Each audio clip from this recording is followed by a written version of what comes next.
Parfait. Alors, bonjour tout le monde, bonjour à tous. Merci d'être parmi nous pour ce Zoom présenté par les docteurs Pierre et Mathieu Bravetti de Nancy, donc sur les lésions précancéreuses. Je vais faire rentrer progressivement les participants qui sont en salle d'attente. A priori, vous êtes assez nombreux ce soir. Pour information, vous pouvez, s'il vous plaît, couper vos micros, en fait, pour éviter de perturber la présentation. Et vous pourrez les réactiver potentiellement à la fin si vous souhaitez poser des questions. Si jamais, pendant la présentation, si vous avez des questions pendant que les docteurs présentent, vous avez un onglet discussion en bas de l'écran. Et donc, dans le chat, vous pouvez poser vos questions et on y reviendra. Voilà. Docteur Pierre et Mathieu Bravetti, est-ce que c'est bon pour vous? Oui, c'est tout bon. C'est bien. Alors, c'est bon. Okay. Bonjour à tous. Nous sommes les docteurs Pierre et Mathieu Bravetti. Donc, on est installé à Nancy, en profession libérale. On a notre cabinet, on exerce aussi en hospitalier. Donc, on va vous présenter aujourd'hui les lésions précancéreuses et leur potentiel de transformation. Donc, les généralités, les lésions précancéreuses, elles intéressent une zone qui va des versants cutanés de l'orifice labial à l'oropharynx. Elle comprend du coup les lèvres, les joues, les gencives, le vestibule buccal, les arcades dentaires, la langue, le plancher de bouche, le palais et le voile du palais. Donc, elles intéressent aussi les voies aérodigestives supérieures qui regroupent la cavité buccale, le pharynx et le larynx. Les tumeurs, elles ont une prolifération anormale qui sont quantitatives et qualitatives. On a un accroissement excessif et non coordonné par rapport aux tissus voisins. Une persistance qui est après cessation de la cause. Leur autonomie, elle est biologique. Elles ont une autonomie biologique. Donc là, on va différer les tumeurs bénignes et les tumeurs malignes. Alors, macroscopiquement, les tumeurs bénignes, elles sont bien limitées, elles sont encapsulées et elles ont une exérèse complète qui est simple. Elles peuvent être très volumineuses et entraîner une compression, une obstruction des structures voisines. Elles peuvent, parce que sur les tumeurs malignes, on a toujours un envahissement des tissus voisins qui rend l'exérèse qui est difficile. Les tumeurs malignes, elles sont mal limitées et elles ne sont pas encapsulées. Elles ont un foyer nécrotique et elles sont hémorragiques, c'est-à-dire qu'à un petit contact, elles saignent. Elles sont très inflammatoires. Au niveau du microscopique, elles ressemblent à une structure qui est matricielle et les cellules sont régulières. Elles ne présentent plus de tissus qui lui ont donné naissance. C'est des tissus matriciels avec des notions d'indiffération ou anaplasie. Elles sont caractéristiques de la cellule cancéreuse. L'évolution des tumeurs bénignes, elles ont une croissance qui sont lentes, elles refoulent les tissus voisins, donc elles ne les détruisent pas, à l'inverse des tumeurs malignes. Elles ne récidivent pas localement après exérèse complète. Elles ne donnent pas de métastases, elles ne sont pas généralisées. Pour les tumeurs malignes, on a deux types. On a les leucorégionales, donc qui sont localisées, qui détruisent les tissus voisins et qui récidivent après une exérèse. Généralement, elles se compliquent en devenant des métastases. On a deux exceptions. On a les fibromatoses bénignes, qui, elles, envahissent les tissus voisins quand elles sont bénins, et les carcinomes basocellulaires cutanés, qui, elles, ne donnent jamais de métastases.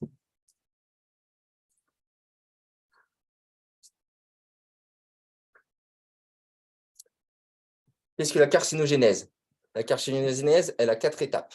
Elle a l'initiation, la promotion, la progression et la métastase. L'initiation, elle est faite par des agents génotoxiques, des radiations ou des virus. On a des dommages de l'ADN ou des mutations ponctuelles. Quand on arrive à la promotion, on a une hyperplasie et une sélection clonale, une instabilité génétique. On a donc une prolifération et on a une perte de la mort cellulaire, de l'apoptose.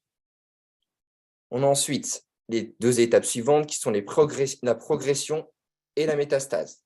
Quand on est sur la progression, on est sur quelque chose de local. Quand on est sur une métastase, ça s'est généralisé. Dans les deux cas, on a une interaction cellulaire qui se fait, une grosse invasion, une angiogénèse et une adhésion de migration.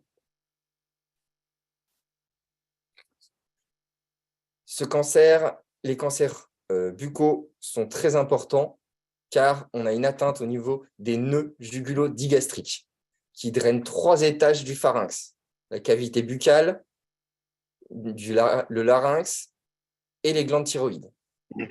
Les adénopathies jugulo-gastriques, elles sont plus fréquentes et présentes dans les tumeurs qui sont malignes au niveau des voies aérodigestives supérieures. Donc là, on voit le circuit des lymphocentres. On a la chaîne jugulo-carotidienne, la chaîne susclaviculaire et la chaîne spinale, donc qui vont donner une dissémination rapide des cellules cancéreuses par la localisation de ces nœuds. Voilà ça, qui crée le triangle de Rouvière. La classification, elle se dit TNM, parce qu'elle permet de décrire l'extension anatomique du cancer. Le terme T, c'est pour la taille de la tumeur primitive. Elle peut évaluer l'extension locale de la tumeur aux structures adjacentes, c'est-à-dire par rapport aux tissus voisins, osseux, musculaires, vasculaires et nerveux. Le terme N, il désigne la présence ou l'absence de métastases lymphatiques par le nombre et la taille de ces métastases. Le terme M, il désigne la présence ou l'absence de métastases viscérales au niveau des viscères, foie, poumons, autres. On a un concept de néoplasie interépithéliale. Donc, ce concept, c'est la transformation maligne qui est progressivement dans tous les kératinocytes d'une plage plus ou moins étendue. On a 4 stades de vers cette malignité. On a la dysplasie légère, modérée, sévère et le carcinome in situ, qui se fait en fonction de l'épaisseur de la scie cellulaire dysplasique. Le concept OIN, donc, qui nous dit que la lésion résulte du développement intraépithélial progressif d'un clone kératinocyte transformé, malin, qui remplace progressivement les kératinocytes normaux. Donc, on voit selon la classification OIN, ici, on n'a qu'un tiers de l'épaississement épithélial qui est en dysplasie. Je te le guide. Ouais. Donc, l'épithélium. Voilà. Sur le deuxième, on a 2 tiers qui sont sur l'épaisseur épithéliale de cellules dysplasiques. Et sur la dernière, on a tout l'épithélium qui est devenu dysplasique. Les tumeurs, elles ont un fort risque de transformation maligne. On a 3 types de tumeurs qui ont cette transformation maligne. Les leucoplasies, les pré-leucoplasies et les érythroplasies. Aujourd'hui, on a 3 critères qui permettent de répondre à ces 3 types. De précéder à l'apparition du cancer, être en rapport avec le cancer et être différente du cancer. Ici, on a une érythroplasie de Kera, qui est très, très rare, par contre, qui va se différer en malignité quasiment à 100%. On les retrouve au niveau de l'urètre, des vulves aussi, et du coup, dans la cavité buccale aussi. On a du coup une lésion qui est rouge, qui est rugueuse et qui est bien délimitée, comme on peut le voir ici. Les kératoses réactionnelles à facteurs exogènes, donc qui ont plusieurs origines. On a la première qui est l'origine traumatique, donc là qui est due à une morsure. On voit bien qu'on est sur la joue, sur la ligne de morsure, qui va créer une kératinisation, comme on peut le voir ici, et des érythémateuses. On le voit ici aussi, on est au niveau de la 8, et on voit ici la kératinisation qui s'est faite en regard de la 8, et qui va créer, qui crée cette lésion précancéreuse. Voici une autre évolution d'une Hein? Ouais, c'est une morsure. Oui, c'est dû à une morsure. Une morsure. Alors, faut revoir le patient 2 à 3 semaines par la suite pour voir si la lésion disparaît. Ici encore, C'est un frottement, ça. voilà, on est dû à une lésion due à un frottement sur les dents inférieures, sur le bord latéral de la langue. Et ici, Donc ça, c'est un ça cas. s'appelle- Ouais. Donc ça, c'est un cas extrêmement récent, donc d'une patiente de 75 ans. Ici, vous voyez donc son orthopontomogramme, où il n'y a aucun problème, sinon il ne lui reste que les dents supérieures et les dents inférieures. Elle ne porte pas ses appareils parce qu'elle ne les supporte pas. Et on découvre fortuitement une lésion qui évolue depuis 1 an et demi. Et donc, elle vient consulter parce qu'elle trouve que sa lésion dure depuis trop longtemps. Et comme on peut voir, on a des dents qui sont extrêmement usées, on a un bruxisme, hein, mais on s'aperçoit que cette lésion n'est pas du tout en rapport, en fait, avec des dents, hein. Et voilà ici, hein, donc on a une lésion qui est rouge et érythémateuse avec des zones de kératose qui est extrêmement mal délimitée par rapport à l'érythroplasie de Kéra que vous avez vu précédemment, hein, qui envahit une grosse partie quand même du palais au niveau de la crête et qui envahit une partie du palais au niveau postérieur. On a même une petite zone ici, hein, infiltrée, on a une petite zone nécrotique.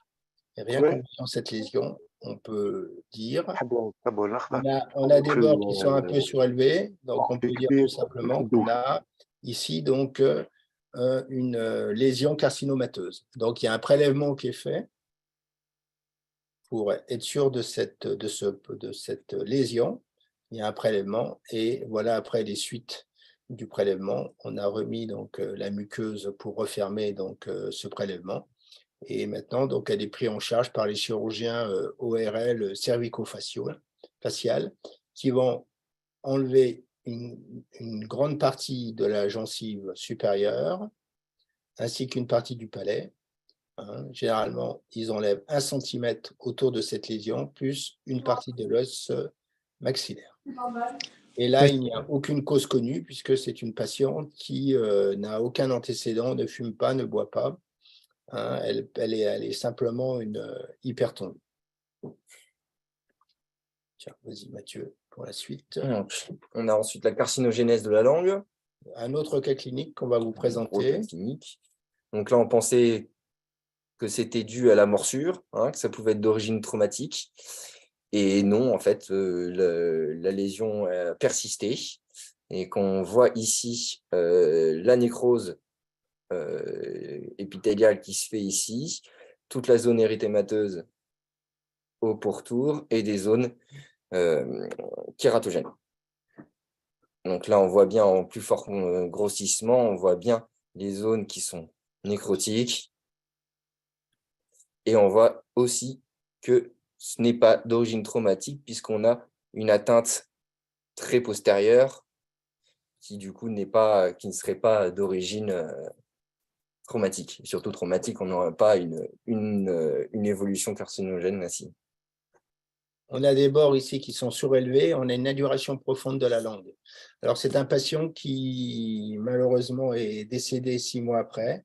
Ce patient est venu consulter donc, à notre cabinet suite tout simplement parce qu'il avait des défauts de déglutition. Il trouvait qu'il avait du mal à déglutir et que sa langue grossissait de plus en plus.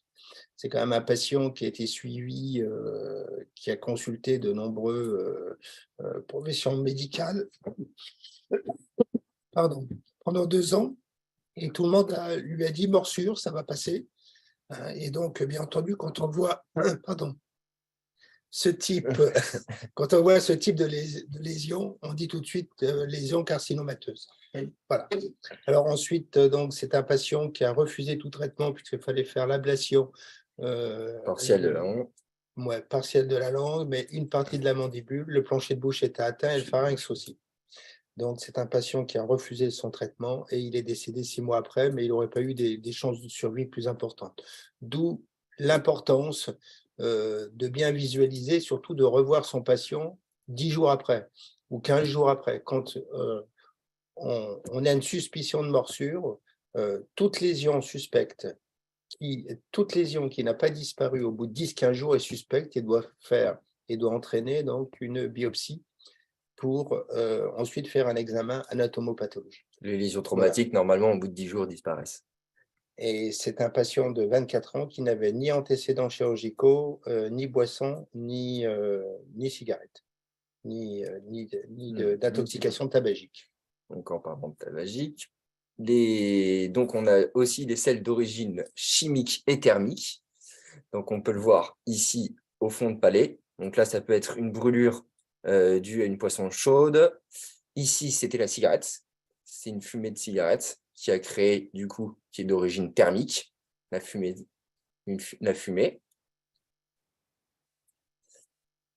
Plancher de bouche, on voit bien, tout est kératonisé.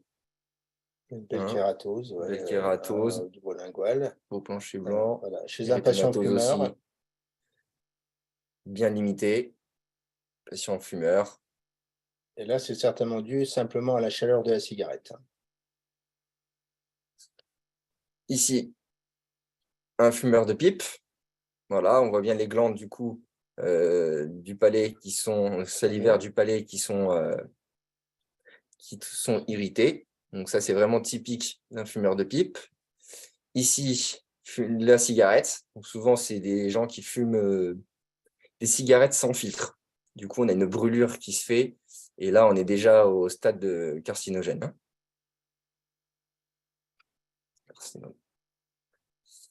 Ici, c'est une brûlure. Alors là, on a justement eu une inflammation. Alors, on aurait pu craindre à une uranite candidosique glandulaire. Et en fait, c'est tout simplement certainement dû à une brûlure avec une irritation des glandes salivaires, puisque le prélèvement n'a pas relevé d'éléments particuliers. Ici, on a celle d'origine actinique. Donc, actinique, ça veut dire qu'en fait, c'est dû à des radiations dues au soleil, les UV, la plupart du temps. On a ce genre d'apparition sur les lèvres dû à des personnes souvent qui travaillent longuement au soleil et qui ne se protègent pas, des paysans souvent. Hein. On a beaucoup d'agriculteurs, de fermiers qui ont ce genre de soucis. Donc, on voit, c'est très hémorragique. Hein. Dans ce cas-là, on voit tout de suite que c'est très sanguinolent. On a aussi une partie de la lèvre qui est gonflée. Ouais. On a un œdème au sein de la lèvre qui signe quand même là un signe certainement déjà qui signe un signe de dégénérescence. Et là, on est plutôt en carcinome in situ. Voilà, on voit bien les zones nécrotiques qui commencent sur la lèvre. Ensuite, on a les origines tabagiques, éthylotabagiques ou chimiques. Alors, il faut savoir que fumer augmente fortement le risque de survenue des cancers des voies aérodigestives supérieures.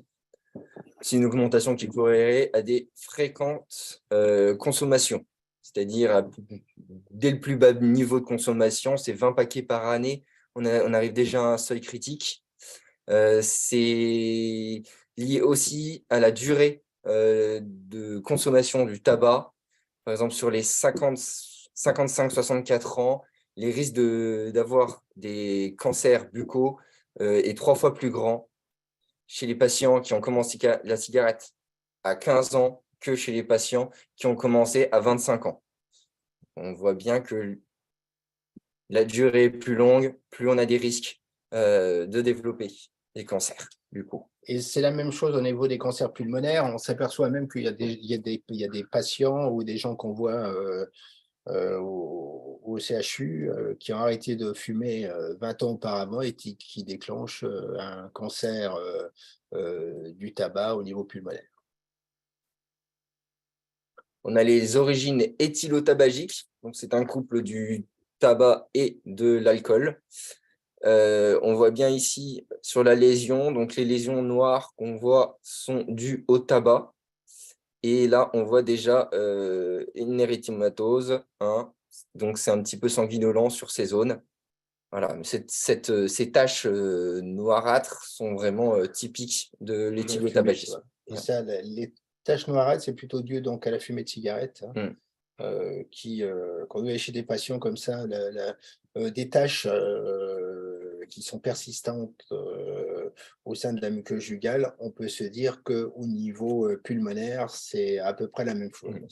Donc, il faut préconiser aussi de l'envoyer chez son médecin traitant pour effectuer donc un diagnostic précoce et un diagnostic plus profond, notamment au niveau pulmonaire, avec voilà, un scan ou un IRM. Et ORL aussi. Et ORL, bien entendu. Ouais. Parce que là, on est quand même sur le palais mou. Ça veut dire qu'en profondeur, on a un état à peu près similaire. Donc, la littérature, elle suggère le risque de développer un cancer de bouche. Il est moins important en fumant des cigares et des pipes qu'en fumant des cigarettes. Mais sans grande certitude. Sans grande certitude, parce que quand on fume des cigarettes, on a vraiment une atteinte en profondeur de la fumée, alors que sur les cigares et les pipes, on a une fumée plus condensée. Donc, on va avoir une irritation plus grande, mais une moins grande pénétration de la fumée. Donc, les principales difficultés dans les études des risques cancérogènes sont du tabac. Ils résident dans les effets synergétiques avec les consommations d'alcool. C'est-à-dire que plus on consomme d'alcool avec le tabac, plus on a de chances de risque de cancérogénèse.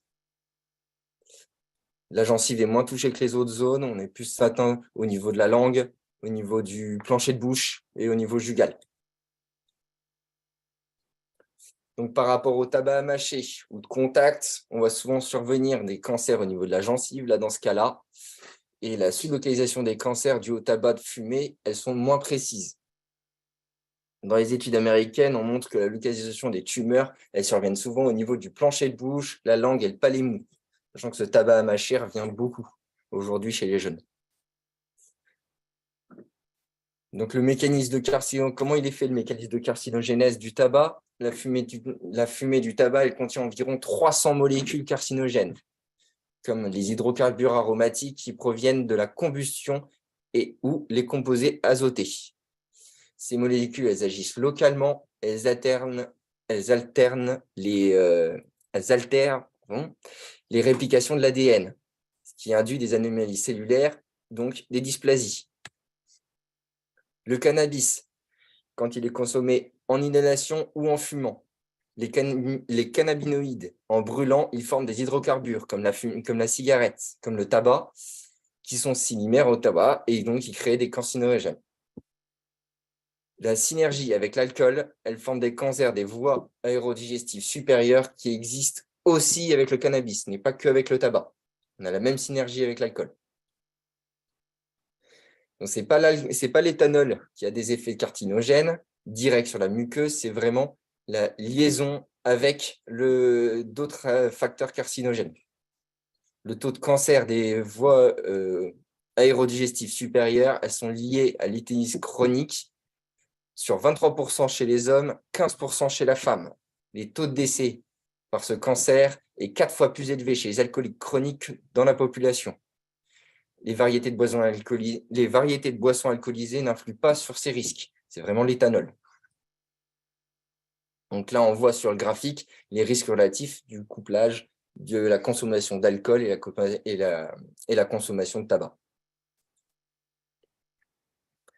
Les boissons alcoolisées, donc sur les voies carcinogènes, le pouvoir solvant de l'éthanol, il favorise la pénétration des agents carcinogènes, donc du tabac, dans la muqueuse buccale.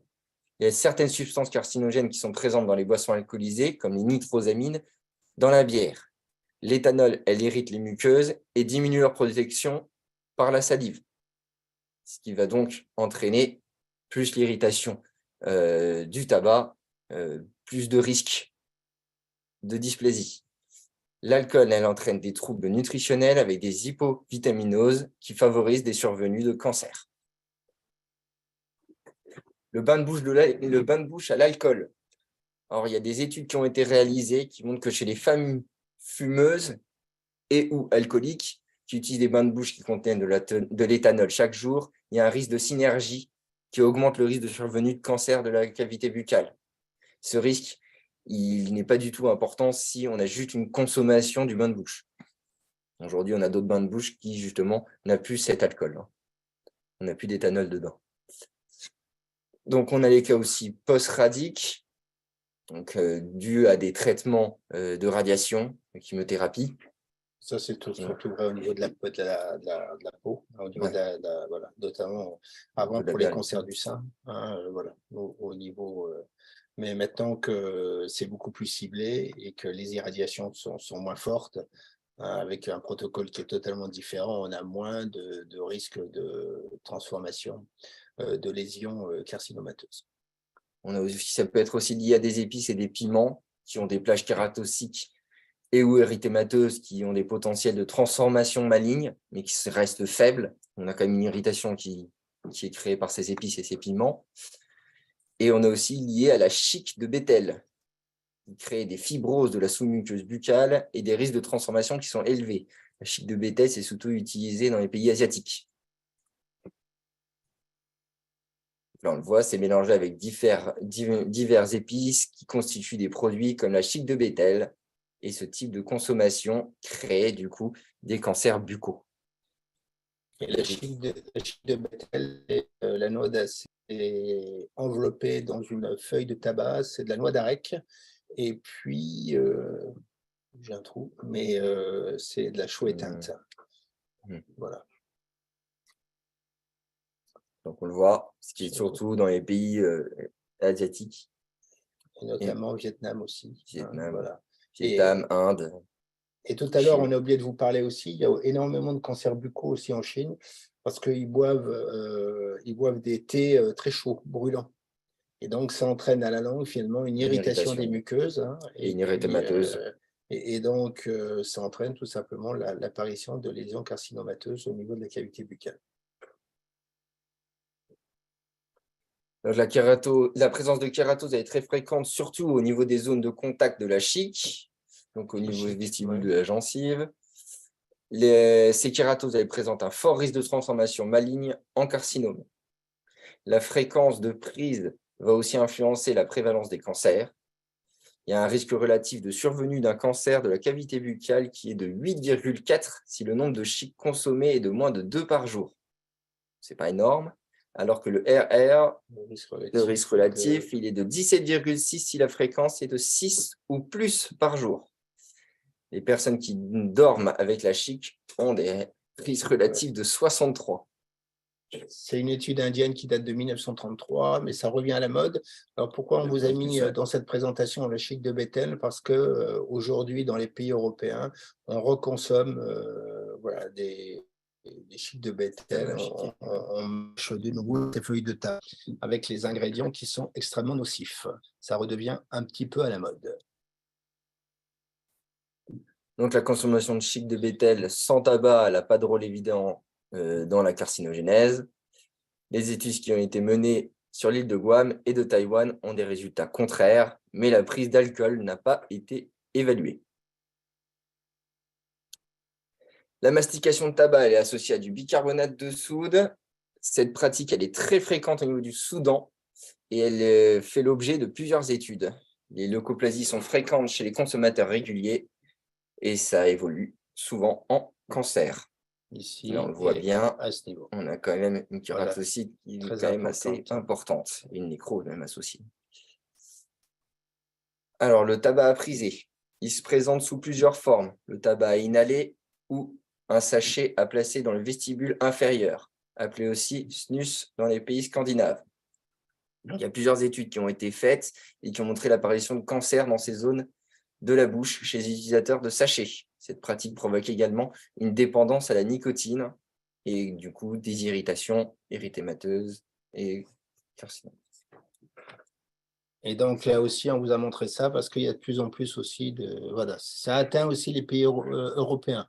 Hein, après la Scandinavie, après les États-Unis, on sait toujours que les choses qui arrivent aux États-Unis arrivent après en Europe, et là, c'est en train d'arriver en Europe.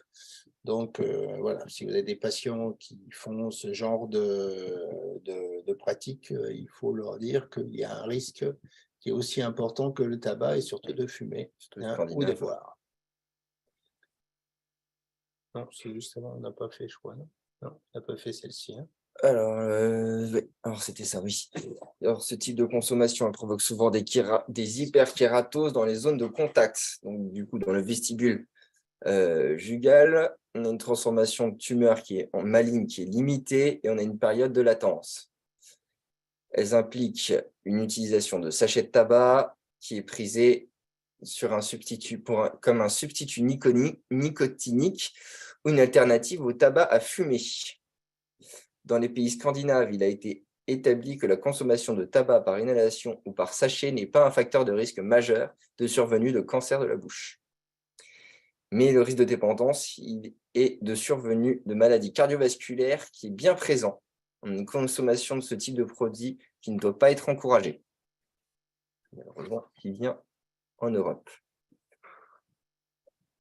Donc la caractose réactionnelle qui a des facteurs endogènes. Tumeurs et pseudotumeurs sous-épithéliales, elles ont une couleur blanchâtre et un potentiel de transformation qui est nul. Les kératoses dues à des dermatoses acquises. Seul a un pouvoir de transformation, le lichen plan qui a 1 à 3% et à l'état cicatriciel. Plusieurs aspects, on a érythémateux, bulleux, atrophique et hyperplasique. Dans l'état post-lichénien, par contre, on a une scléroatrophie et ou une kératose. Les muqueuses, elles sont rose pâle, jaunâtres, brunâtres. Au niveau gencive, c'est rouge, luisant et lisse. Et au niveau de l'axion, la langue, c'est partiellement dépapillé. Donc là, on le voit au niveau de la langue. On a une langue dépapillée. Complètement dépapillée. Et là, la même chose. Ici, au niveau de la lèvre inférieure. Avec une petite nécrose. Alors, bien entendu, là, sur ce cas clinique, là, bien sûr, il faut faire un prélèvement, hein, mais il faut bien signifier lichen plan buccal. Ici, la même chose, hein, avec des lésions inflammatoires au niveau du collet des dents et surtout au niveau des papilles, hein, en petite maladie parodontale associée, mais surtout ici, donc, des zones de kératose. Alors là, ici aussi, hein, en fougère, hein, un aspect en fougère, ça c'est typique d'un lichen plan buccal. Bon, ça peut être dû peut-être aux couronnes, on verra par la suite qu'est-ce qui induit donc ces lichen plans buccaux. Alors peut-être tout simplement là ces couronnes en acier, en nickel chrome. Ici une lésion mal délimitée. Ici c'est un lichen plan buccal érosif. Seuls les lichen plans buccal érosifs dégénèrent. Hein. Si vous voyez un lichen plan buccal en fougère, il n'y a besoin de rien faire. Hein. Mais si là on commence à avoir des zones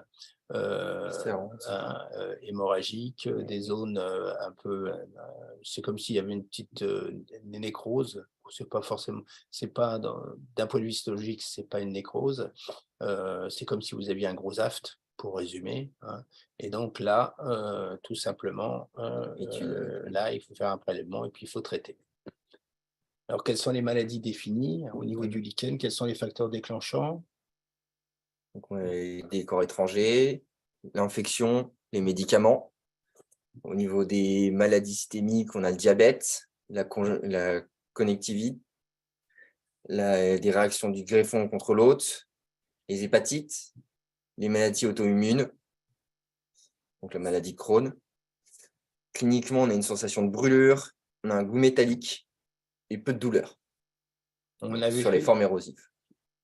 On avait fait d'ailleurs un article entre hépatite C et lichen plan buccal et on avait relié les deux. Alors souvent, quand les patients ont des lichen plans buccaux assez importants, on fait systématiquement, on demande une sérologie hépatite. Hein, parce que dans la littérature, il a été décrit des cas entre hépatite C et lichen plan Puis maladie de buccaux, Crohn aussi. mais souvent érosifs, les maladies de Crohn, bien Ouais. entendu. Hein, mais tout ce qui est indigestif, maladie de Crohn, les maladies auto-immunes, les érythrocolites hémorragiques. Ici, donc, des tas de lichen plans buccaux. Celui-ci, il est érosif. Là, il est en forme de fougère. Ici, c'est encore un autre lichen plan buccal. Là aussi, lichen plan buccal avec des zones érythémateuses. Donc, c'est aussi érosif.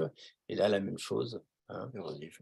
Voilà. Et c'est souvent, en plus, irrité souvent en face des dents, hein, parce que comme il y a un petit érythème, ça ne se guérit pas. Et donc, le frottement entraîne en plus l'érythème et la kératose. Ici, la dégénérescence d'un lichen plan buccal.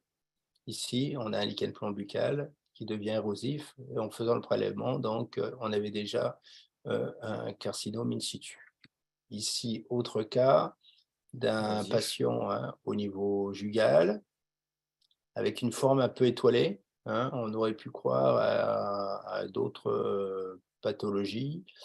Là, on a tout simplement une zone qui est, les bords sont surélevés, on a une zone qui est un peu nécrotique et saignante, et on voit un peu de chaque côté un peu des filets de lichen plan, hein, un peu en fougère, et ça, on a un lichen plan buccal ici érosif, et on a fait un prélèvement, et c'est revenu lichen plan, c'est revenu carcinome épidermoïde infiltré.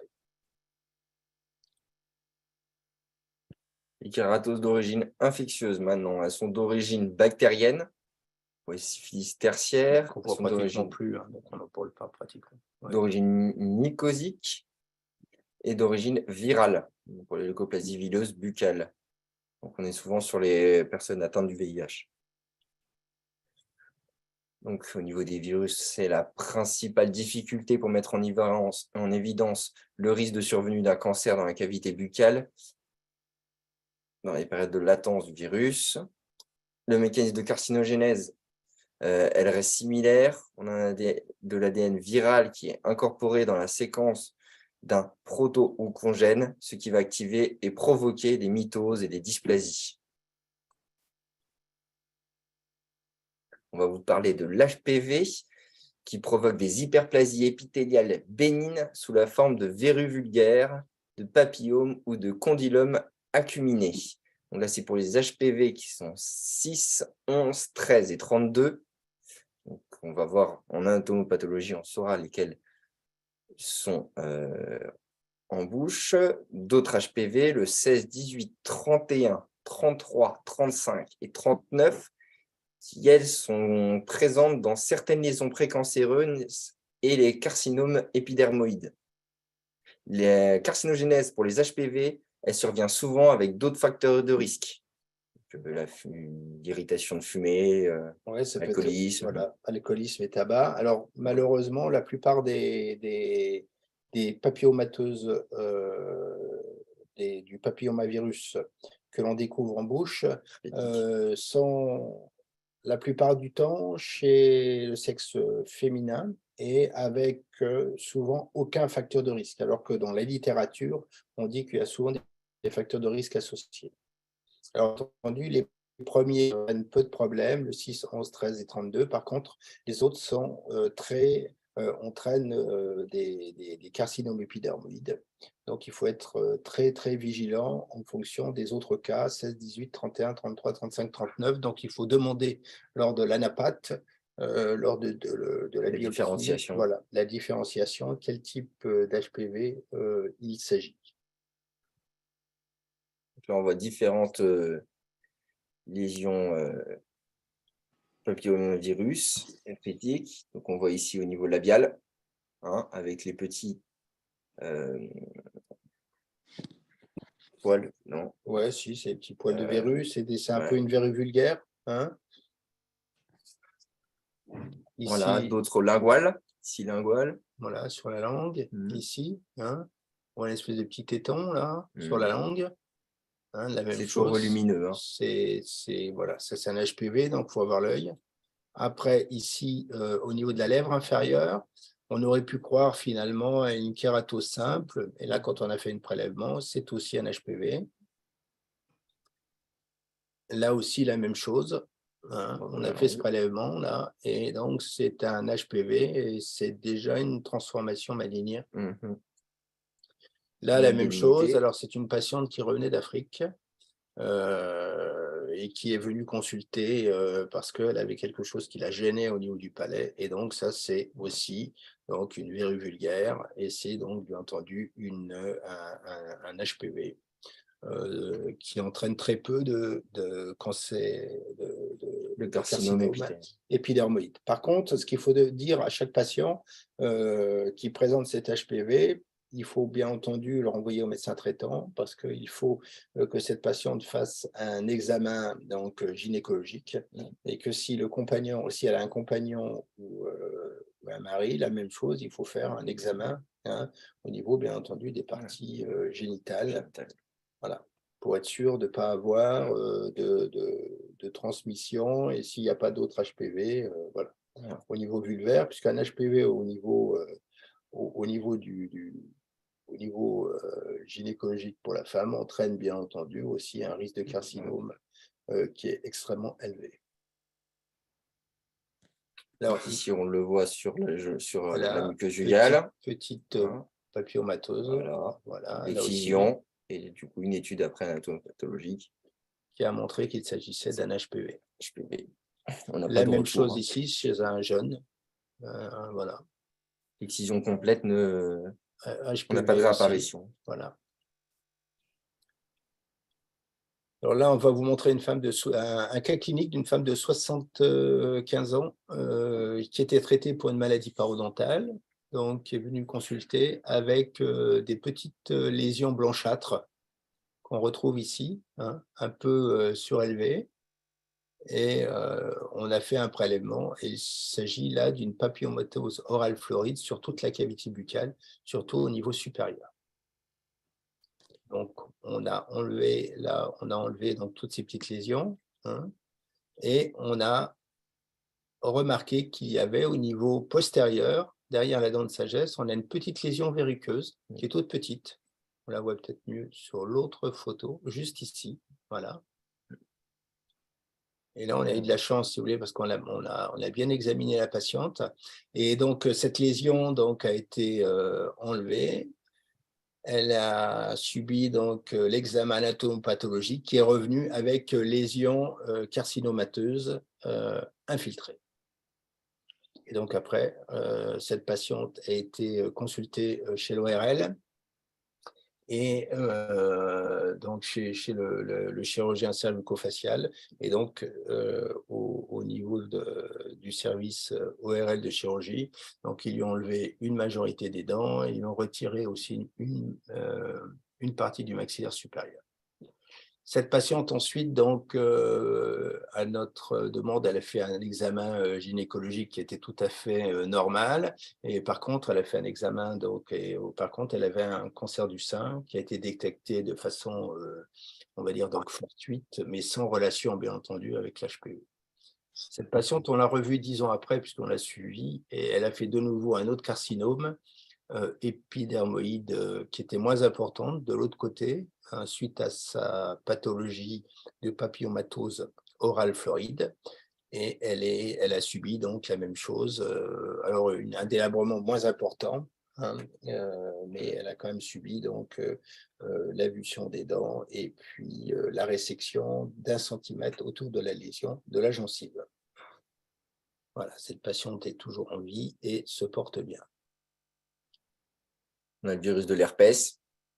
C'est un cancer avec un cancer de la cavité buccale, un taux élevé d'anticorps anti-HSV qui peut être mesuré.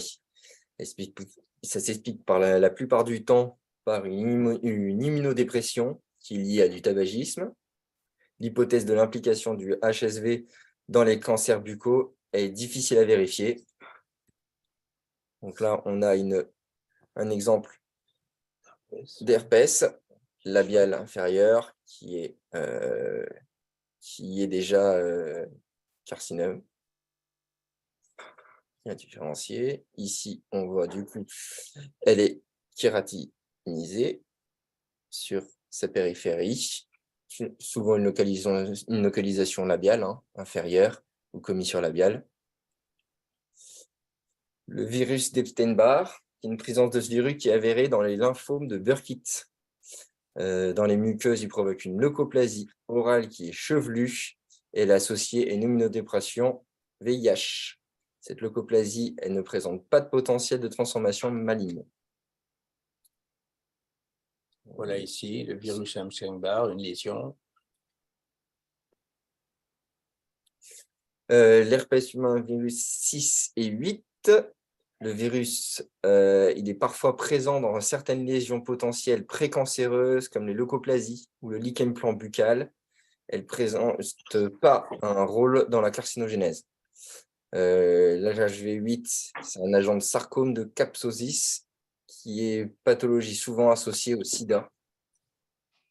Alors avant, ce sarcome de Kaposi était un signe pathopneumonique en fait du sida, et on savait très bien que quand un patient avait un sarcome de Kaposi, 6 mois après, il entraînait le décès. Maintenant, ce n'est plus le cas avec les thérapies, hein. Alors ici, voilà, un sarcome de Kaposi, c'est une jeune femme. Voilà. Attention donc à toute tache ou tumeur en lit de vin. Vous avez plusieurs exemples ici, là, ici, hein. Tout ça, c'est des sarcomes de Kaposi. Au niveau du sida, des lésions, avant, donc, en fonction du type de lésion, on avait des signes pathopneumoniques de la maladie qui permettaient de montrer l'évolution de la maladie. Maintenant, ce n'est plus le cas. Mais là, voilà, on a des lésions qui sont typiques là, du sida, hein. Alors, il existe un autre virus qu'on appelle les virus à hépatite.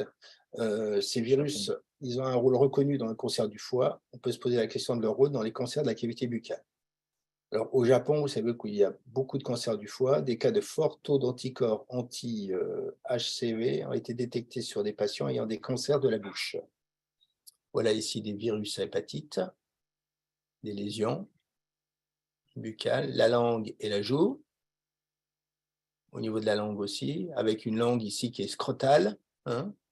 Alors, la langue scrotale, ici. Alors, le prélèvement a révélé donc, parce que le patient avait aussi une hépatite, hein. Alors, la langue scrotale, ce n'est pas bien dangereux. Enfin, ici, on a c'est des lésions à hépatite, hein, comme on vient de vous le décrire. Mais sinon, la langue scrotale, c'est tout simplement des lésions qui se déplacent, hein, qui ne sont jamais au même endroit. Faites revenir le patient 15 jours, 3 semaines après, la lésion, par exemple, au bout de la langue va disparaître, hein, et puis après, elle va apparaître à un autre niveau. C'est une langue qui est dépapillée, qui est érythémateuse, avec tout simplement un bord tout autour, un peu kératogène, quoi, si on peut dire, hein. Alors, c'est souvent des patients stressés, et si vous faites souvent l'interrogatoire, il y a des articles qui étaient parus où, voilà, et on avait une liaison entre les patients qui avaient ces langues géographiques ou scrotales, enfin, langues géographiques, et l'apparition d'infarctus du myocarde. Il y a des facteurs génétiques, donc différentes études ont été réalisées dans plusieurs populations du monde et montrent une différence de prévalence des cancers de la bouche. Alors, il y a aussi la nutrition. On a une alimentation qui a un rôle dans la genèse de nombreux cancers. Les régimes alimentaires occidentaux, ils augmentent le risque de survenue de cancer des voies aérodigestives supérieures. Les carences de fer ou en vitamine A ou C liées avec de l'alcoolisme ou à la malnutrition, c'est des facteurs de risque de l'apparition de cancer buccaux.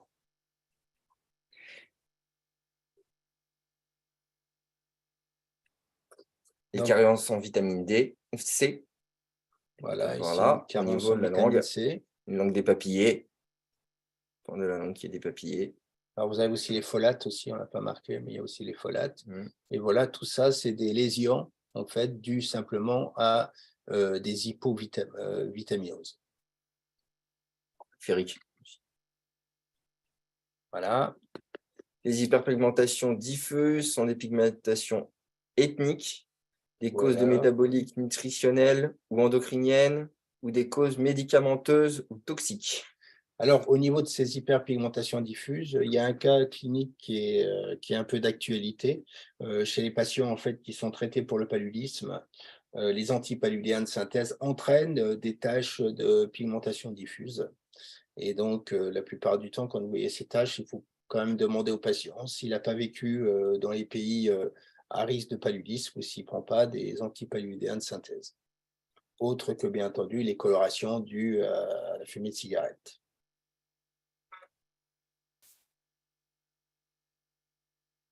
Et on va avoir une variation en fonction de la géographie. Nord-Pas-de-Calais, on a 142 cas pour 100 000.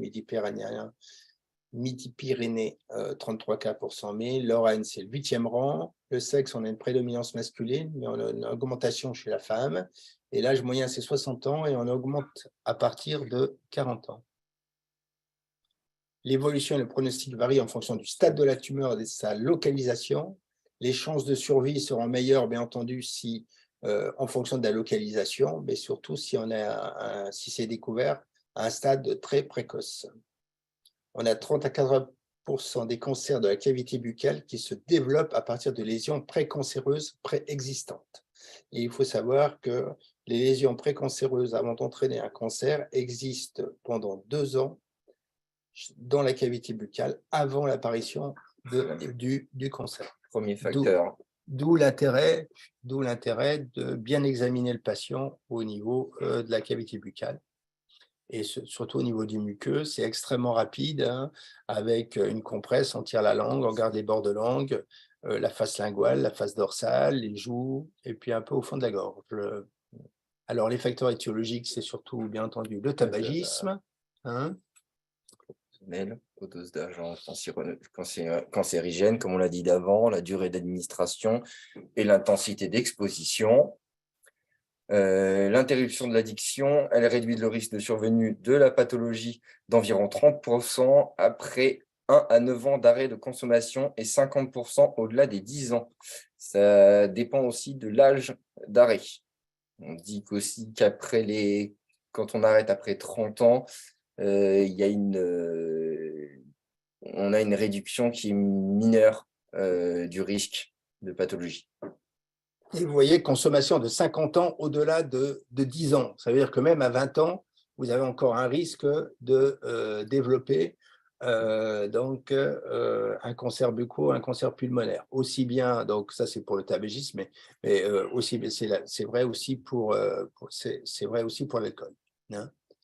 Alors l'éthylitis chronique. C'est le deuxième facteur de risque, du coup, comme on vient de le dire, des cancers buccaux. Ça dépend de la quantité d'éthanol consommée quotidiennement, parce que c'est souvent la quantité d'éthanol, il faut que ça soit couplé avec un autre facteur, parce que ça entraîne plus de risques, mais c'est souvent couplé avec un autre facteur. La localisation des cancers est différente chez les sujets qui sont non buveurs, surtout dans les cancers de la joue, que chez les sujets buveurs, qui ont des cancers souvent au niveau du plancher de bouche. Donc, action synergique entre l'alcool et le tabac. Leur effet ne s'additionne pas, mais se multiplie. Alors, les facteurs étiologiques mineurs, le facteur nutritionnel, les facteurs viraux, on a vu le papillomavirus, les antécédents familiaux et maladies générales. N'oubliez pas que on dit aussi de plus en plus qu'on a un petit peu le gène du cancer, hein, donc c'est de plus en plus génétique. La mauvaise hygiène buccale et l'irradiation actinique. Hein. Alors, les différentes formes cliniques, on va aller très vite, on les a vues. Les formes ulcéreuses, un bord irrégulier, un durée surélevée. Et puis, surtout, alors il y a 3 choses à retenir. C'est la lésion est mal délimitée, on va faire simple. La lésion est mal délimitée, on a les bords qui sont surélevés, on sent l'indulation, sanguinolente, voilà. Et quelquefois, on peut avoir des zones nécrotiques. Ici, donc, on repart sur l'embout, comme tout à l'heure, l'érythroplasie de Kera. Donc, attention, hein, parce qu'il y a des fois, c'est simplement des zones rouges. Et donc, il faut faire des prélèvements. On a aussi une forme végétante ou bourgeonnante, hein, avec un bourgeon qui fait saillie sur la muqueuse saine. Là c'est typique, bien entendu, d'un cancer sur le bord de langue. On a encore découvert au CHU la semaine dernière. Il y a les formes ulcéro-végétantes qui associent les deux formes précédemment décrites. Vous avez la photo ici, hein, sur toujours le bord de l'angle. Donc, le jeune homme que vous avez vu de 24 ans tout à l'heure, je pense qu'au début, il devait être, voilà, il avait une forme ulcéro-végétante. Donc, si on intervient tôt, on enlève une partie de la langue, et les maxillos ou les ORL chirurgiens enlèvent une partie de la langue, et puis voilà, le patient vit. On a des patientes nous, qui ont été opérées à 10-15 ans, qui se portent bien, qui n'ont aucun problème d'élocution, et voilà, bien entendu avec un suivi tous les ans. On dit que c'est des papillés, il faut bien surveiller. Après, on peut avoir des formes fissuraires, des formes en nappe, des formes infiltrantes. Voilà, la forme topographique, ça atteint surtout la langue, 30%, les lèvres, 25%, plancher de bouche, 15%, les joues, 10%, le voile du palais, 10%. Voile et palais, c'est extrêmement rare, hein. Les cancers de la langue, c'est 90% des cancers épidermoïdes. Ça touche majoritairement les hommes. C'est 80% sur la langue mobile, surtout les bords et la face ventrale de la langue. Et ça peut être n'importe quelle forme clinique. Et ça apparaît dans 90% des cas sur une muqueuse saine. Un carcinome verruqueux. Les cancers des lèvres, 90% des cas, c'est la lèvre inférieure. Le plus souvent, c'est des formes ulcéro-bourgeonnantes et croûteuses. Il y a un bon pronostic quand il se développe essentiellement sur le versant externe de la lèvre. Voilà, ici, carcinome épidermoïde de la lèvre inférieure. Hein, comme vous avez dit tout à l'heure, Mathieu, vous l'avez vu, hein, avec la forme actinique. Donc là, c'était aussi le début d'un cancer, d'une lésion carcinomateuse. Du radiation. Ouais, aux radiations. Hein. Et d'ailleurs, tu as découvert, toi, sur une patiente, Lorraine, qui courait, voilà, qui faisait beaucoup de courses à pied. Elle courait par tous les temps et donc avec le soleil, l'été il fait de plus en plus chaud. Si elle ne protège pas sa lèvre inférieure, elle a eu donc un cancer de la lèvre inférieure qui a été diagnostiqué donc par Mathieu assez rapidement, puisque ça a permis tout simplement donc il y a eu une résection d'une partie de la lèvre, mais après ça a été reconstruit par un chirurgien maxillofacial et c'est vrai que la patiente elle est au niveau de la lèvre inférieure, on ne voit pas grand-chose. Esquiver de peu. Alors, les cancers du plancher buccal, elles touchent essentiellement les hommes. 10% surviennent sur une lésion précancéreuse. Toutes les formes peuvent être observées, mais la forme fissuraire est nettement plus fréquente que dans les autres localisations. Voilà, forme fissuraire. Les cancers de la muqueuse jugale et des sillons antérieurs apparaissent majoritairement suite aux dégénérescences de lésions précancéreuses, toujours la même chose. Les sujets sont plus âgés, la proportion de femmes est plus importante par rapport aux autres cancers buccaux. Les femmes sont souvent une proportion plus importante. Ils peuvent se révéler par un trismus et des douleurs. Voilà ici, carcinome épidermoïde de la face interne de la joue, carcinome épidermoïde à votre droite gingivo-jugal sur une leucoplasie, carcinome de la muqueuse palatine, assez rare, c'est les formes ulcérées et ulcéro-végétantes. La patiente qu'on vous a montré tout à l'heure, vous voyez, ce n'était pas du tout cette description, donc attention, hein. On aurait pu penser à une forme, à une érythroplasie de Kira, mais on avait quand même une zone très très mal délimitée avec des zones qui étaient érythémateuses, saignantes, les bords étaient un peu surélevés. Donc là aussi, attention, parce que cette patiente, elle a quand même attendu 2 ans avant qu'on la diagnostique au niveau comme un cancer, voilà, comme un cancer donc, du palais. Hein, et les différents praticiens qu'il a vus pensaient toujours que c'était suite à l'appareil. Mais quand un appareil blesse, et si vous revoyez votre patiente 15 jours après et qu'il y a encore cette lésion, n'hésitez pas, vous faites un petit prélèvement, hein, et puis vous faites un examen anatomopathologique qui va vous montrer si oui ou non c'est une lésion précancéreuse, cancéreuse, ou alors il n'y a pas, ou alors aucun autre diagnostic. Cancer du voile du palais, carcinome des gencives. Le diagnostic doit être fait le plus tôt possible pour permettre, comme on vous a dit, d'avoir le meilleur pronostic possible quant à l'évolution de la maladie. Les symptômes particulièrement fréquents, c'est la doléance la plus fréquente, c'est le jeune de 24 ans que vous avez vu, c'était tout simplement, il avait un problème et une douleur à la déglutition, hein, c'est le motif de consultation dans 40% des cas. Elles sont unilatérales tenaces, permanentes, elles peuvent s'irradier jusqu'à l'oreille, donc attention, parce que souvent on dit on dit que le cancer que les lésions cancéreuses ne sont non douloureuses, c'est rarement le cas. Et d'ailleurs, la patiente au niveau palais, elle commence à avoir mal et c'est pour ça qu'elle est venue consulter. La présence d'une tuméfaction et d'une ulcération qui ne guérit pas ou d'un trismus, l'existence d'un saignement non expliqué, le mauvais état dentaire ou une dent mobile, la présence d'une tache blanchâtre ou rouge sur la muqueuse, la perte de sensibilité et une difficulté d'élocution, surtout au niveau des lèvres. La persistance d'un ou plusieurs de ces symptômes depuis plus de 2-3 semaines constitue un signe d'appel important. L'interrogatoire médical doit être évalué à la fois les facteurs de risque et l'état général du patient. L'interrogatoire médical doit relever initialement les antécédents médico-chirurgicaux du patient et les prises médicamenteuses. L'examen endobuccal, ça je ne vous apprends rien, vous savez faire un examen endobuccal. Toute lésion suspecte sera systématiquement considérée comme maligne, en particulier si le patient présente des facteurs de risque, jusqu'à ce que le diagnostic du cancer soit définitivement écarté. Et elle doit concerner l'ensemble de la muqueuse buccale. Palpation des lèvres, on doit aussi faire la palpation du point buccal pour voir s'il y a une induration, palpation de la langue, et l'examen et la palpation de la face interne des joues. Il faut observer la commissure labiale à la commissure intermaxillaire. Il y a des fois aussi, il y a des patients qui viennent avec un petit œdème au niveau de la joue, sans rapport avec les dents, sans rapport avec une infection dentaire. Et là, il faut bien palper parce que c'est la même chose.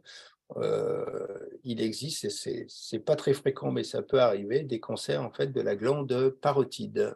Pas oublier sous post-tubérosité maxillaire, qui n'est pas très visible et souvent on a des lésions à ce niveau-là. Tout à fait, oui. Au niveau de la partie haute, tu as raison, de la parotide. Voilà, prendre un petit miroir, aller voir. Et souvent chez le sujet d'âge moyen.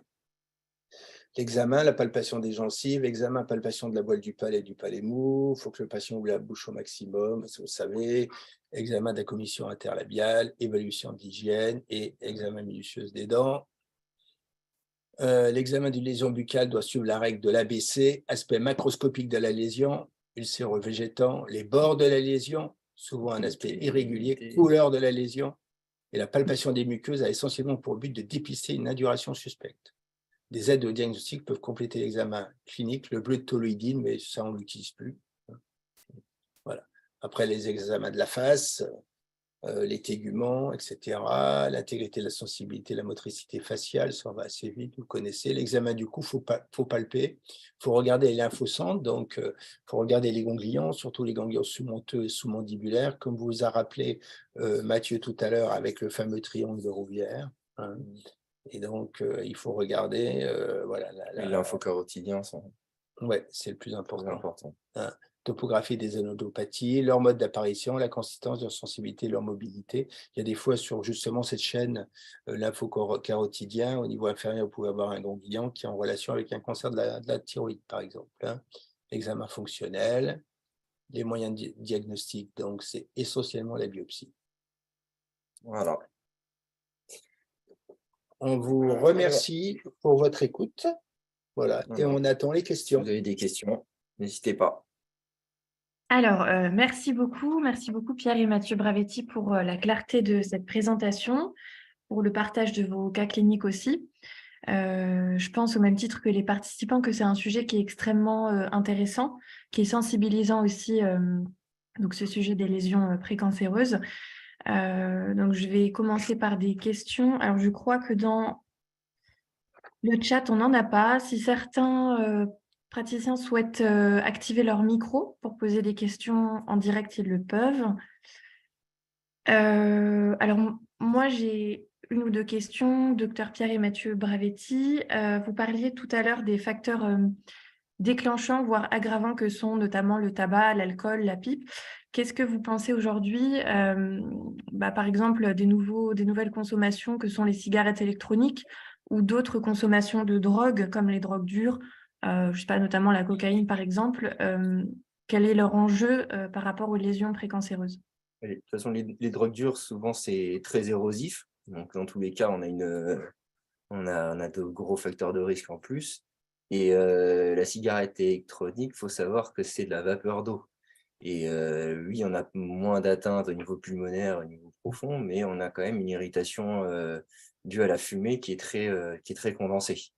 Donc, on a une irritation buccale qui se fait tout de même. D'accord. La cigarette électronique, c'est quand même quelque chose qui est nocif. Alors, moins nocif qu'on dit pour le tabac, quoi qu'il y a très peu d'études qui sortent, hein, mais on a quand même une température, qui sort de ces tubes-là qui est quand même assez chaude, hein. On est un peu comme sur une chicha. Voilà. Sur une chicha, on a tendance à dire ce chicha qui n'a pas vraiment d'impact. Et la chicha, on est sur des fortes températures, donc c'est une chaleur encore en bouche qui n'est pas bonne et une irritation de fumée. Et là, c'est exactement le même principe, c'est des petites chichas. Donc, on est sur le même fonctionnement et on est sur quelque chose qui est beaucoup plus régulier. Donc, un facteur encore de risque plus grand. Et c'est sûr qu'on n'a pas tout ce qu'il y a dans une cigarette, tout ce qui est nocif, tout ce qui est facteur cancérigène en plus. C'est les facteurs dose dépendantes, hein. Voilà, D'accord. mais même au niveau pulmonaire, on a quand même une pénétration qui est moins importante, comme tu l'as dit, Mathieu, tu as raison. Mais on a quand même toujours le facteur de risque. En plus, on a des éléments à l'intérieur qui sont quand même assez nocifs, hein. Ça dépend où sont fabriqués, mais il y a des fois, on a quand même des éléments. Alors, il faut regarder les études, hein, mais il y a quand même des éléments qui sont carcinogénèses, qui entraînent des carcinomes dans ces tubes.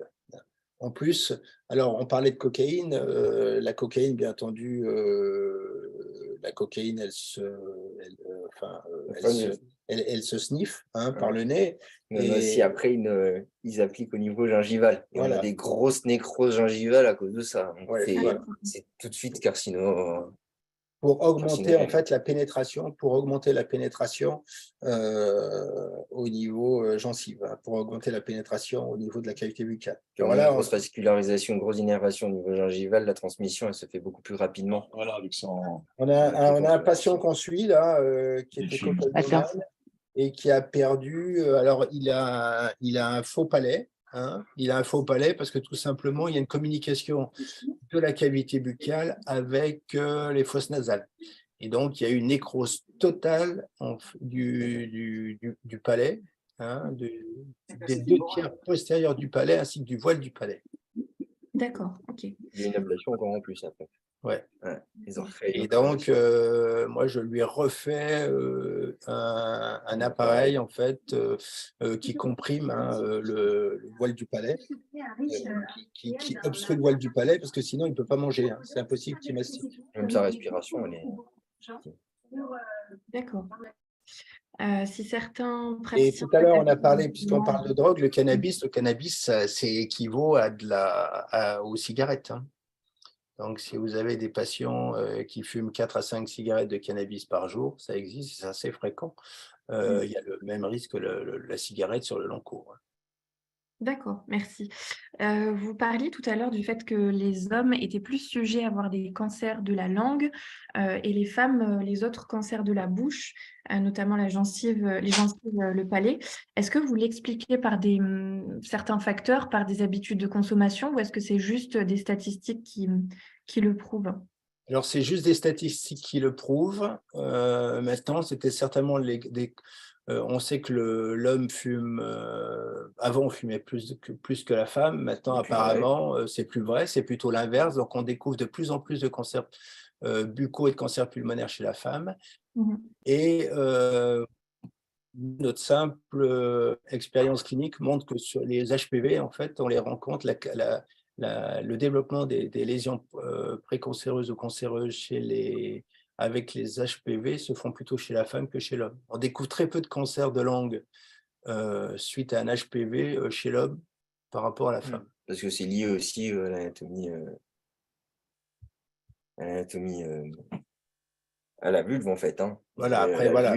Souvent, comme la vulve, on a une grosse quantité mucosale qui est plus de possibilités, on peut le retrouver plus facilement buccalement après. Voilà, surtout pas des pratiques orogénitales. D'accord. J'ajoute encore une fois que si certains praticiens souhaitent activer leur micro pour poser d'autres questions ou ajouter des éléments, vous le pouvez. Je vois qu'il y a, je crois, docteur Pierre? Lazare.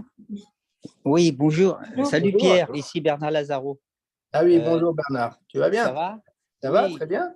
très très bien. Je voudrais savoir une petite chose. Est-ce que lorsque tu as des genres de nodules, genre diapnosie, est-ce qu'il faut faire systématiquement une analyse au Alors, labo? normalement, d'après on va dire, les termes un peu juridiques, toute lésion enlevée en bouche doit être biopsiée. Ah, d'accord. C'est ce Et qu'on nous là, dit, Tout est dit, même au sein du CHU. Hein. ah, ok, d'accord. Et là, j'ai un patient qui, je l'ai vu hier, il a Oui, sur la langue un petit nodule un peu bleuté. oui. C'est à peu près, il est assez petit, hein, un tout petit nodule en plein milieu de la langue. Alors, je me Sur la posais la face question, ventrale ou dorsale? dorsale. Ouais. C'est un peu, tu vois, c'est un petit peu bleuté, comme si c'était un peu genre un problème veineux, mais Ah oui, donc ça, c'est des varicosités sublinguales alors. voilà, c'est ça. On appelle ça des télangiectasies. Alors justement, je voulais savoir, est-ce que je l'envoie chez l'ORL? Est-ce que je l'enlève? Ou qu'est-ce que je dois faire? Alors, à la rigueur, envoie-moi la photo. Tu nous envoies la photo. Bah, écoute, je vais le faire alors. Ce Voilà, sera mieux. je te redonne mon portable parce que j'ai changé. Ah, d'accord. Je peux te le donner Attends, en direct, ça ne dérange pas. Hein. attends, je vais prendre un crayon. T'as les amitiés de Françoise. Ah, bah tu le transmettras. Ouais.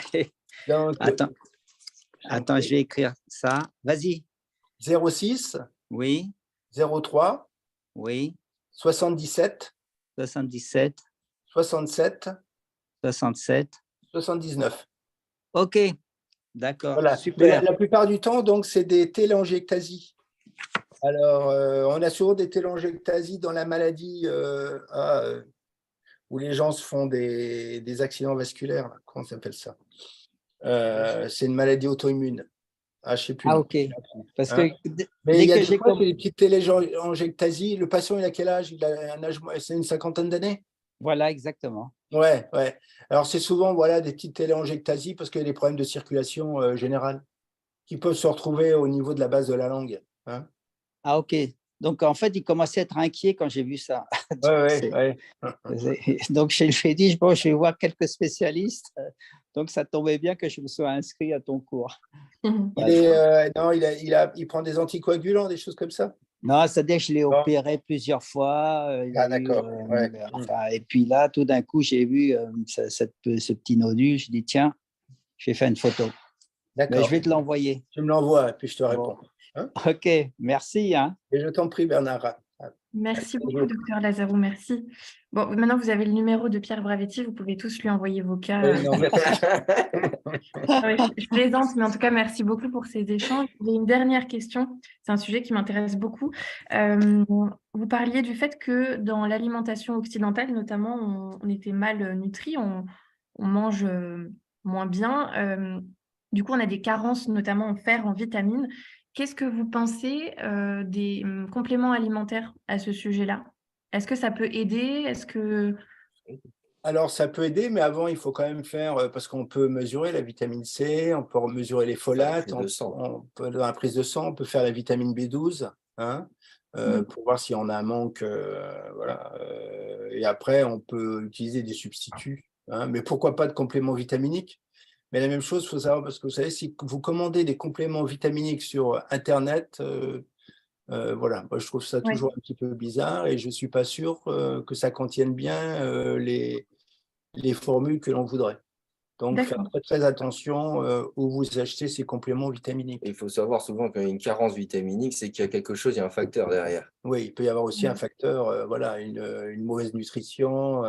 On va dire quelqu'un qui fait une mauvaise classification, ce genre de choses osseuses, on va dire qu'il y a un défaut vitaminique, d'accord, mais faut que ça soit, faut qu'il prenne le soleil, par exemple, pour fixer la vitamine D, sinon ça sert à rien. Alors D'accord. d'ailleurs, Bernard qui est quand même on va dire, un des rois de l'implantologie quand même en France. On s'est aperçu que la plupart du temps, où les implants étaient rejetés, c'était souvent des patients qui avaient des manques de vitamine D. Mhm. Hein, voilà, ça c'est pour la petite histoire, mais actuellement, par exemple, on fait de plus en plus de prises de sang avec la vitamine D pour voir un petit peu et on s'aperçoit qu'on a énormément de carences en vitamine D, et on sait que la vitamine D entraîne une diminution, entraîne une immunosuppression. Alors que c'est l'inverse. Hein, et il faut savoir que pour augmenter la vitamine D, avant vraiment que ce soit au niveau supérieur, hein, où on a un niveau compris entre 30 et 70, et pour augmenter, pour arriver vraiment à 70, à la moyenne, il faut vraiment prendre pas mal d'ampoules de vitamine D. Normalement, c'est 1 par mois, sur 3 mois, 50 000 unités UI. D'accord, ok. Merci beaucoup. Je crois qu'en termes de questions, on est bon. N'hésitez pas à nous envoyer des questions si vous en avez d'autres qui vous viennent en tête par mail pour qu'on les transmette au docteur Bravetti. Vous recevrez du coup le replay par mail et docteur Mathieu Bravetti, le prochain Zoom que vous allez animer, ça sera sur la dissection le 9 mars. Est-ce que vous souhaitez nous en dire C'est plus? sur les limites anatomiques, en fait, sur les poses d'implants, les différentes chirurgies, excision kystique, ce genre de choses, de grosses chirurgies, en fait. Quelles sont les limites anatomiques importantes à avoir pour faire des chirurgies sans risque et pour avoir des gestes précis et pouvoir vraiment tout opérer sans avoir se poser de questions de grands risques grâce à cette connaissance précise de ces limites anatomiques, buccales, bien sûr. D'accord, merci beaucoup. Bon, bah, merci à tous ceux qui étaient présents. Merci à vous, Pierre et Mathieu Bravetti, pour votre partage et nos échanges. Et je vous souhaite à tous une très belle soirée. Voilà, Merci. merci. Voilà, Merci. bonsoir à tous. Merci de cette écoute. Et Merci. puis voilà, au plaisir de vous retrouver. Très bonne soirée à vous. Merci. Bonne soirée. Au revoir. Bonsoir.